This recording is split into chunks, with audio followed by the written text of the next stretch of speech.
That was Warp Whistle by Fart Bath. But we're having a bit of a disagreement now about whether or not that was actually the song we were dancing around to.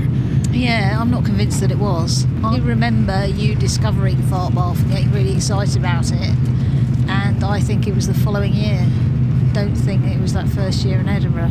See, my memory of it is that we'd done the run of shows, and Daniel had been opening for me, doing a bang-up job, as well as doing his own show at the Edinburgh Fringe that year.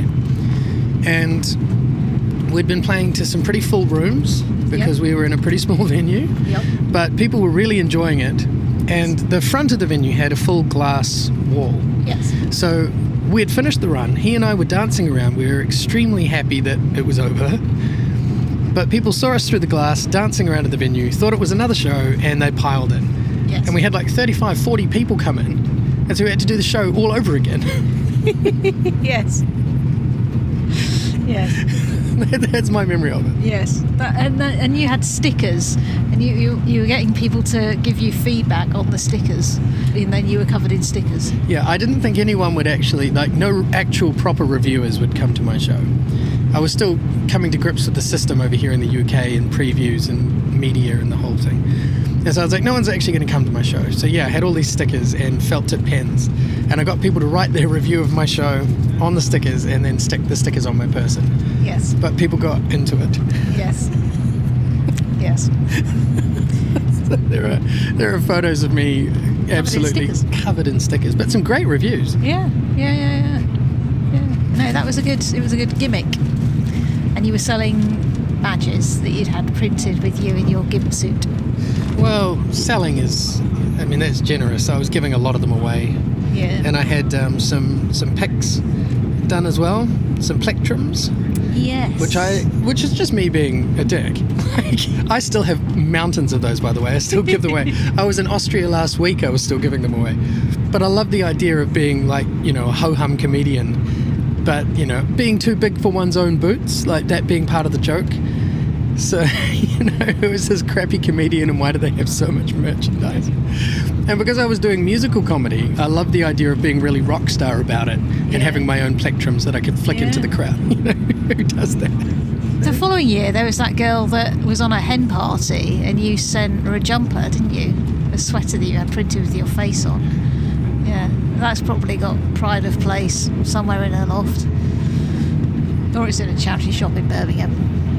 I would be so happy to walk into a charity shop in Leeds and see some of my own merchandise on the shelf. I would just be so happy. So we got to know each other through my performing comedy and your showing up and just not going home. Yes. But then we ended up getting... my arm in a sling. You always got your arm in a sling. You got your arm in a sling right now. Yeah, well, yes, but the in-between years, my arm has not been in a sling. My leg has been in plaster. Yeah, which is a big part of how we got to know each other much better. Yeah. Because I went to your house to dog sit. Was that right? Yes. Yeah. I'd been on a trip to New Zealand. Yep.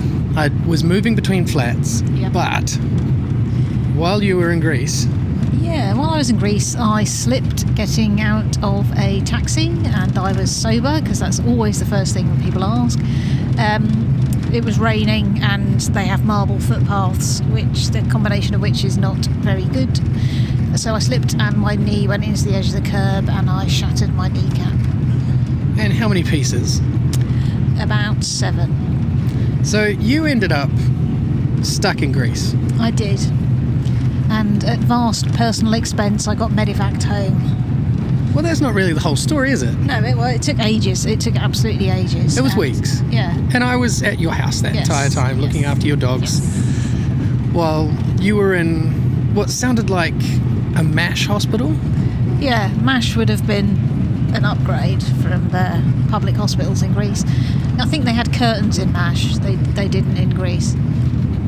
They also had a guy who was desperate to give me a catheter, and I wasn't having any of that either. I came home on British Airways with my leg in full plaster. My toes were out, but it went from the ball of my foot right up to my crotch. But what it meant was, when you got back, your limited capacity meant that I felt bad for you and continued to live in your house. You stayed and helped with the dogs. And everything else. Not sure about the everything else. I helped a lot, just not as much as you wanted. Yeah, that's probably a good way of putting it. Yeah, I'd agree with that. You're quite a particular person. Not particularly. Well, I don't know. I mean, I have a basic level of hygiene. Let's put it that way. Not when you had that cast on, you didn't. Well, I couldn't do anything, could I? Literally, I was living on wet white baths. But that's not the only time that I've ended up staying with you. No, we did that. For how many months was that? 3 months? Yeah, something like that. No, well, that was relatively successful. And so when COVID was announced, you moved back in so that neither of us were on our own. That was for about 6 months or so, wasn't it? And now I'm going to move in again. Why am I moving in this time? Well, there's another national disaster, which is called the economy. But equally, you're unemployed. So you've lost your job, so you're moving back in with somebody who hasn't lost their job. Yeah, well, I haven't lost it yet. I mean, I've got 2 weeks. Yeah, but we are middle of the week on our train going to watch Gladiators, so you're not exactly fully employed.